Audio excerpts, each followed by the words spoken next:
Hello everyone. आज हम discuss करेंगे डेफिनिट इंटीग्रेशन के कुछ क्वेश्चंस के बारे में, है ना। पिछला हमने डिस्कस किया था इंडेफिनिट और अभी देखिएगा डेफिनिट के कुछ क्वेश्चंस। और जैसे कि हम जानते हैं क्वेश्चंस हम वही डिस्कस कर रहे हैं जो जेईई मेंस में पूछे गए हैं या जिनके आगे भी आने के चांसेस हैं। और प्रॉपर्टीज से तो सभी वाकिफ होंगे। डेफिनिट इंटीग्रेशन में कुछ प्रॉपर्टीज होती हैं जिनमें से एक बहुत ही फेमस प्रॉपर्टी जिसका नाम है किंग प्रॉपर्टी, है ना। कई लोग इसको किंग प्रॉपर्टी के नाम से जानते हैं। और इसमें अगर मान लो फंक्शन इस तरीके से रखा हो और इंटीग्रेशन का लिमिट है a से b fx dx, तो हम इसको लिख सकते हैं लिमिट a से b f of a plus b minus x dx, है ना। ऐसा लिखा जा सकता है। तो देखिएगा भैया ना कुछ क्वेश्चंस जो इस प्रॉपर्टी से रिलेटेड है। इसमें मान लो इंटीग्रेशन है माइनस पाई बाय 2 से पाई बाय 2 और न्यूमरेटर में साइन स्क्वायर एक्स, डिनोमिनेटर में 1 प्लस 2 पावर एक्स dx। ठीक है, ये इस तरीके से। तो अगर इंडेफिनिट इंटीग्रेशन की तरफ से अगर अपन बात करें, है ना, कई बार हम ऐसे में बोलते हैं कि पहले इसका इंटीग्रेशन कर लो और फिर जो लिमिट्स है वो सब्स्टिट्यूट कर दो। लेकिन कई बार क्या होता है ना कि तुम्हें जो फंक्शन गिवन होगा वो जरूरी नहीं है कि इंटीग्रेबल हो, मतलब इंटीग्रेट हो ही जाएगा ऐसा कोई जरूरी नहीं है। अब ये इंटीग्रेट होगा या नहीं होगा इसमें अपन टाइम वेस्ट नहीं कर रहे हैं। इंटीग्रेशन हो भी जाएगा तो इतनी आसानी से नहीं होगा। दिख रहा होगा ये एक्सपोनेंशियल फंक्शन, ये ट्रिग्नोमेट्रिक फंक्शन, बाई पार्ट लगाना पड़ेगा। तो अगर यहाँ डेफिनेट की प्रॉपर्टीज लग जाए तो ये क्वेश्चन क्या हो जाएगा, आसान हो जाएगा। और कोशिश ये करना है कि ये सिंगल फंक्शन में बचे, है ना। जैसे ये ट्रिग्नोमेट्रिक है, ये एक्सपोनेंशियल है। अगर दो में से एक एलिमिनेट हो जाए और केवल एक बचे तो उसको इंटीग्रेट करना आसान होगा। तो चलो अभी जो है उसको बोलते हैं इक्वेशन 1 और यहां पे हमने लगा दी किंग प्रॉपर्टी जिसमें x की जगह लिख सकते हैं lower limit plus upper limit minus x, मतलब क्या आएगा माइनस x। तो अगर मैं x की जगह रखूंगा तो क्या रख सकता हूं, माइनस x रख सकता हूं। माइनस एक्स यहां पे रखा तो साइन स्क्वायर माइनस एक्स तो साइन स्क्वायर एक्स ही हो जाएगा और डिनोमिनेटर में बन जाएगा ऐसा। ठीक, इसको थोड़ा सा सिंप्लीफाई कर लिया, ऊपर नीचे 2 पावर x से मल्टीप्लाई कर लो तो नीचे आ जाएगा 2 पावर x प्लस 1, इसको बोल दो इक्वेशन नंबर 2। और अगर लिमिट सेम है दोनों इंटीग्रेशन में तो हम उनको ऐड भी कर सकते हैं। इक्वेशन 1 इक्वेशन 2 दोनों ऐड कर दिए, बन जाएगा 2i। लिमिट्स आर सेम इसलिए माइनस पाई बाय 2 से पाई बाय 2 लिख दिया सीधा। और इन दोनों को जब ऐड करोगे तो दिख रहा है भाई डिनोमिनेटर सेम है तो एलसीएम लेके ऐड कर दिया। और न्यूमरेटर में क्या आ जाएगा, न्यूमरेटर में आ जाएगा 2 power x sine square x plus sine square x। ठीक है, तो क्लियरली दिख रहा होगा साइन स्क्वायर x कॉमन ले लो, साइन स्क्वायर x कॉमन लोगे 2 पावर x प्लस 1 बचेगा जो कि कैंसिल हो जाएगा तो ये आ जाएगा माइनस पाई बाय 2 से पाई बाय 2। ठीक है, ऐसा हो गया। अब यहां पे चेक करो, अगर लिमिट माइनस a से a हो तो मालूम है हमें क्या चेक करना होता है, हमें चेक करना होता है कि फंक्शन इवन है कि ऑड। अगर इवन है तो ऐसे लिख देंगे ट्वाइस ऑफ इंटीग्रेशन 0 से a fx dx और अगर ऑड है तो 0। मतलब ऐसा लिखते हैं when fx is even और ऐसा लिखते हैं when fx is odd। और even ऑड कैसे चेक करते हैं मालूम होगा, अगर f of minus x fx है तो even और अगर f of minus x minus fx आ जाए तो odd। तो यहां पे अगर मैं चेक करूंगा तो x की जगह माइनस एक्स रखोगे सेम ही आएगा तो ये बन जाएगा ट्वाइस ऑफ 0 से pi by 2 sine square x dx, ऐसा हो जाएगा। तो 2 से 2 कैंसिल और अब आ गया इंटीग्रेशन 0 से pi by 2 sine square x। तो साइन स्क्वायर x का इंटीग्रेशन कैसे करते हैं सभी को आता होगा, 1 माइनस cos 2x बाय 2 लिख सकते हैं, 1 माइनस cos 2x बाय 2 लिख सकते हैं। अच्छा एक चीज और, ऐसा भी करने की जरूरत नहीं है, तुम क्या करो इसमें फिर प्रॉपर्टी लगा दो। मतलब अभी अपना जो फंक्शन आया वो ऐसा आया और अगर मान लो मैंने इसको बोल दिया इक्वेशन नंबर 3 और किंग प्रॉपर्टी लगाएंगे तो x की जगह क्या आ जाएगा पाई बाय 2 माइनस एक्स, जिसके कारण ये हो जाएगा cos स्क्वायर x। और इसको क्या करो अभी फिर से ऐड कर दो, थर्ड और फोर्थ को ऐड करोगे तो आ जाएगा 2i इज इक्वल टू 0 से pi by 2 sin square plus cos square हो गया 1। तो लो भाई इंटीग्रेशन तो करना ही नहीं पड़ा, प्रॉपर्टीज से ही अपन ने इस क्वेश्चन को क्या करा, इतना छोटा कर लिया कि इसका इंटीग्रेशन करे बिना आंसर आ जाएगा। और वन का इंटीग्रेशन करना भी कोई इंटीग्रेशन होता है, तो वन का इंटीग्रेशन क्या आ जाएगा x, उसमें लिमिट रखेंगे तो upper limit minus lower limit pi by 2 आ गया, तो आंसर आ गया हमारा पाई बाय 4, आंसर आ गया पाई बाय 4। ठीक, तो बहुत सारे क्वेश्चंस ऐसे होते हैं जिनमें सिर्फ यही प्रॉपर्टी काम आ जाती है। हाँ, हालांकि हमने इसमें ये भी लगाई इवन ऑड वाली, even function odd function check करते आना चाहिए। चलिए और क्वेश्चन ट्राई करते हैं।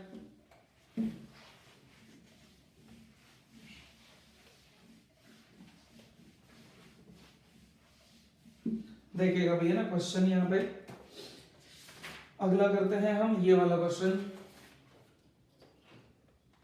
देखिएगा, और इसमें हमसे इसका वैल्यू पूछा है इंटीग्रेशन 0 से 2 पाई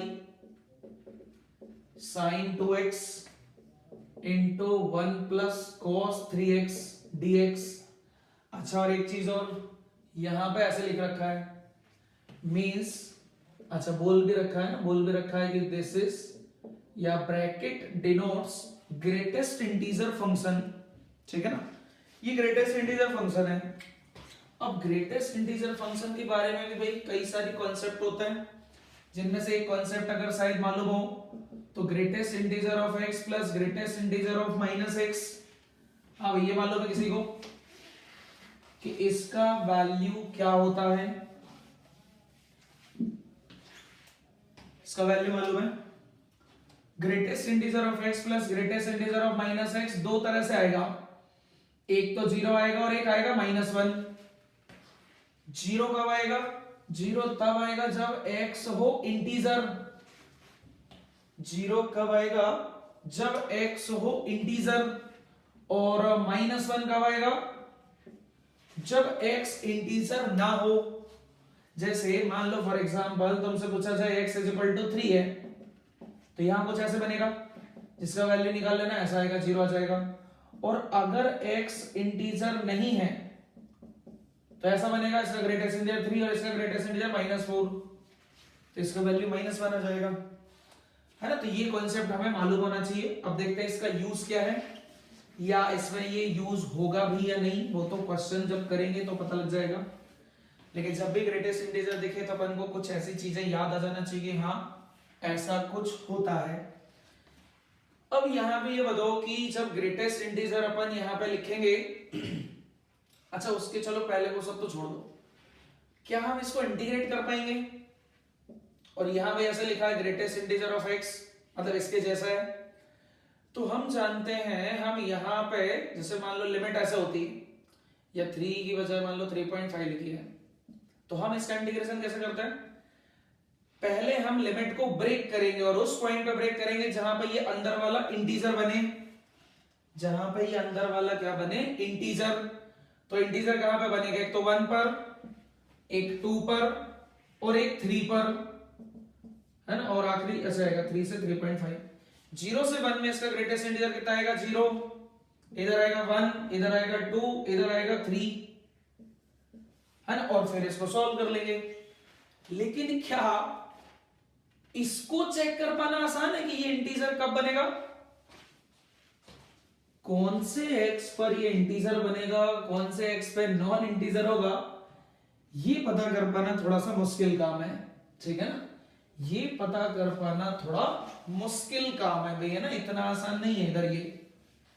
तो अगर हम यहां पे, और जैसे कि पहले प्रॉपर्टी पर ने डिस्कस की थी किंग प्रॉपर्टी, अगर हम यहां भी वही प्रॉपर्टी लगाने का सोचें तो देखते हैं क्या होगा। किंग प्रॉपर्टी लगाएं तो हमें क्या करना पड़ेगा, x की जगह a plus b minus x मतलब 2 पाई माइनस एक्स लिखना पड़ेगा। और साइन 2 पाई माइनस एक्स करोगे, मतलब x की जगह रखेंगे तो साइन के अंदर ऐसा बनेगा 4 पाई माइनस 2x, है ना, और ये ग्रेटेस्ट इंटीजर के अंदर है। फिर मल्टीप्लाई में है इधर 1 प्लस कॉस और 3x हो जाएगा 6 पाई माइनस 3x। ठीक है, ऐसा बनेगा। ये सभी को मालूम है, सॉल्व होके क्या आएगा, माइनस साइन 2x आएगा और cos वाला टर्म वापस सेम हो जाएगा cos 3x। ऐसा है, इसको बोलते हैं इक्वेशन 2, इसको बोलते हैं इक्वेशन 1। तो अब मैं ये बोल सकता हूं कि अगर भाई इसके अंदर x लिखा हुआ है तो इसके अंदर क्या लिखा हुआ है, माइनस x लिखा हुआ है, बिकॉज दोनों सेम है, बस यहाँ पे साइन का अंतर है। तो अगर मैं दोनों को ऐड करूं तो ये ऐसे बन गया 0 से 2 पाई और greatest integer of sine 2x into 1 plus cos 3x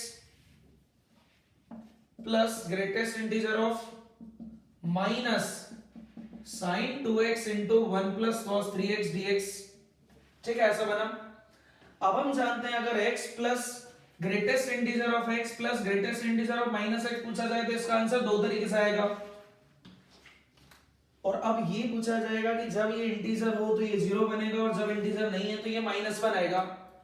तो अब मुझे पहले ये बताओ कि जो डेफिनिट इंटीग्रेशन है वो एक्चुअल में क्या रिप्रेजेंट करता है।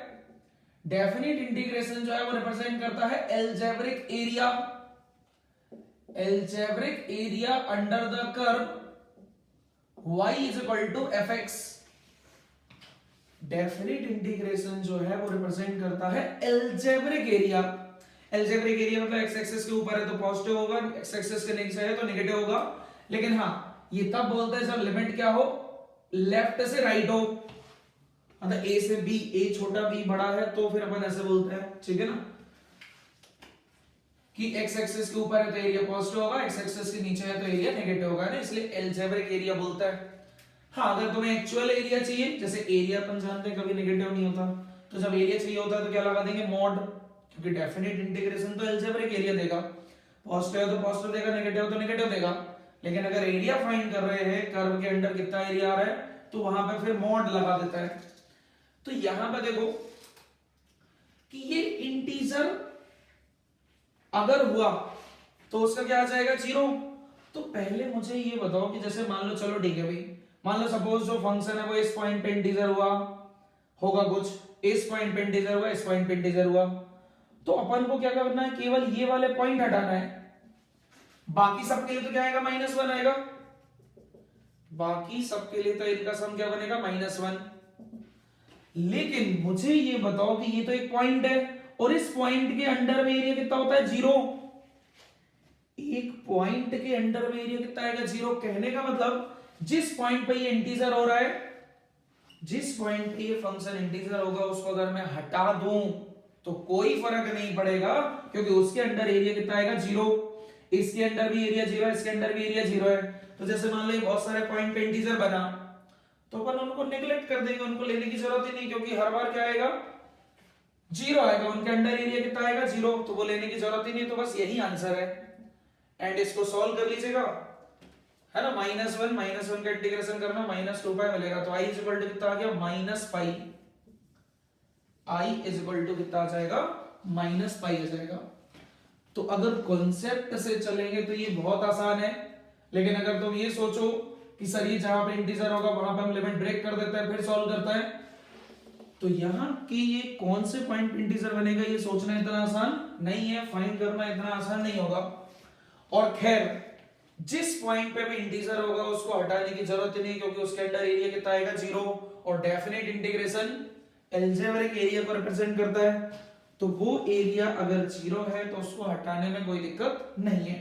ठीक, तो हमने यहाँ पे ये क्वेश्चन सॉल्व करा, कॉन्सेप्चुअली सॉल्व करा, इंटीग्रेट करके सॉल्व नहीं होने वाला ये। चलिए अगला देखते हैं।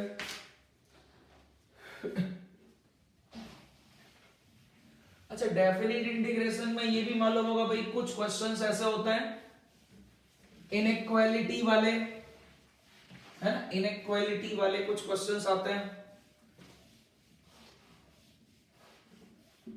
देखना, एक क्वेश्चन है मेरे पास जो मैं करा देता हूं, और यहां पे बोला जा रहा है इंटीग्रेशन लिमिट है 1 से 2, फंक्शन है dx upon under root of 2x³ minus 9x² plus 12x plus 4।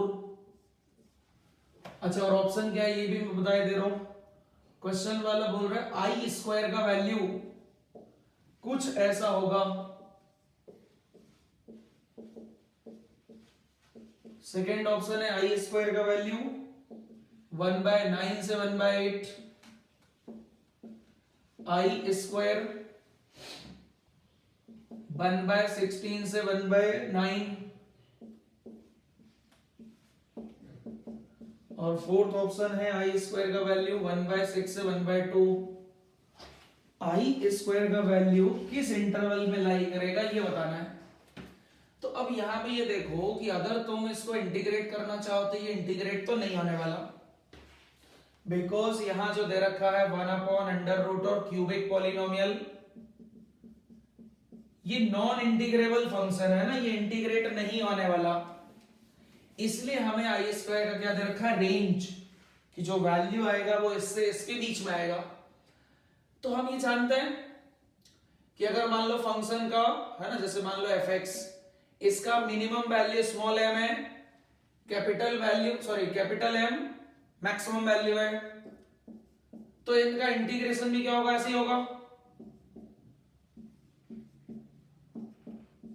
है ना, ऐसा लिख सकते हैं। मतलब अगर फंक्शन में ये इनइक्वालिटी है तो इंटीग्रेशन में भी यही इनइक्वालिटी वैलिड होती है। तो इस कॉन्सेप्ट का हमें कहीं ना कहीं यूज करना पड़ेगा, क्योंकि फंक्शन को तो इंटीग्रेट कर नहीं सकते, लेकिन उसका मैक्सिमम मिनिमम वैल्यू ढूंढ सकते हैं, मैक्सिमम मिनिमम वैल्यू फाइंड कर सकते हैं। और उसके लिए है ना, मैं क्या करता हूं, इस फंक्शन को अज्यूम कर लेता हूं, स्टडी कर लेते हैं। 2x³ minus 9x² plus 12x plus 4, इसको डिफरेंशिएट करेंगे तो आएगा 6x² minus 18x plus 12, 6 common ले लेंगे, x² माइनस 3x प्लस 2, इसको कर देंगे factorise, x minus 1 x minus 2। अच्छा, और मुझे नेचर चेक करना है 1 से 2 में, तो अगर 1 से 2 में देखा जाए तो ये क्या आएगा, नेगेटिव आएगा, negative for all x belongs to 1 से 2। और अगर g डैश x नेगेटिव है मतलब gx कैसा होगा, gx होगा डिक्रीजिंग फंक्शन, gx होगा डिक्रीजिंग फंक्शन, है ना। x का वैल्यू हमें 1 से 2 में लेना था, तो बताओ gx क्या होगा, g2 से g1 आएगा। डिक्रीजिंग फंक्शन में क्या होता है, बड़ी वैल्यू पे छोटी वैल्यू आएगी, छोटी पे बड़ी वैल्यू आएगी, है ना, इसलिए मैंने फ्लिप कर दिया। तो gx ऐसा मिल गया ना, gx ऐसा मिल गया। और अगर मैंने इसको gx बोला है तो हमारा फंक्शन ऐसा है 1/√gx, ठीक है। तो 1/gx क्या होगा, 1/gx आ जाएगा 1/g2 से 1/g1। अच्छा, और रेसिप्रोकल करेंगे तो ये इनइक्वालिटी रिवर्स हो जाएगी, इनइक्वालिटी रिवर्स हो जाएगी। एंड नाउ क्या करो, स्क्वायर रूट ले लो। तो जैसे ही स्क्वायर रूट लेंगे क्या बन जाएगा, 1/√gx, और इधर आ जाएगा इनइक्वालिटी का साइन ऐसे भी। अच्छा, एक काम करो ना, इसको फ्लिप कर लो, g1 वाला इधर लिख लो और g2 वाला इधर लिख लिया, ठीक है ना। हाँ, और अभी क्या करो, इंटीग्रेशन 1 से 2 में। अच्छा, इनका वैल्यू निकाल लेना, ये g1 का वैल्यू आ जाएगा, ठीक है ना। तो यहां पे निकाल लेना कितना आएगा, 1/√9 आएगा, और 2 रखने पे निकाल लेना 8 आएगा, और ये बन गया हमारा i। तो i स्क्वायर क्या होगा, 1/9 से 1/8 आ जाएगा। सेकेंड ऑप्शन इज करेक्ट, है ना, 1/9 से 1/8। हाँ, बस इनइक्वालिटीज का थोड़ा ध्यान रखिएगा, ऐसा नहीं उल्टा हो जाए 1/8 से 1/9, जो कि वैसे तो गलत है। इंटरवल में छोटी वैल्यू पहले लिखते हैं, बड़ी वैल्यू बाद में, है ना, तो वो तो आइडिया लग जाएगा कौन कब आएगा, ठीक। तो कहने का मतलब ये है कि डेफिनेट में 99% क्वेश्चन इस तरह के होते हैं जिसमें इंटीग्रेशन करने की जरूरत नहीं होती, प्रॉपर्टीज, कॉन्सेप्ट, इन्हीं सबसे क्वेश्चन हमारा सॉल्व हो जाता है, ठीक। चलो, तो प्रैक्टिस करिएगा, और उम्मीद करता हूं इसी तरह का एक आध क्वेश्चन जेईई मेंस में पूछ लिया जाएगा, है ना। चलिए, ठीक।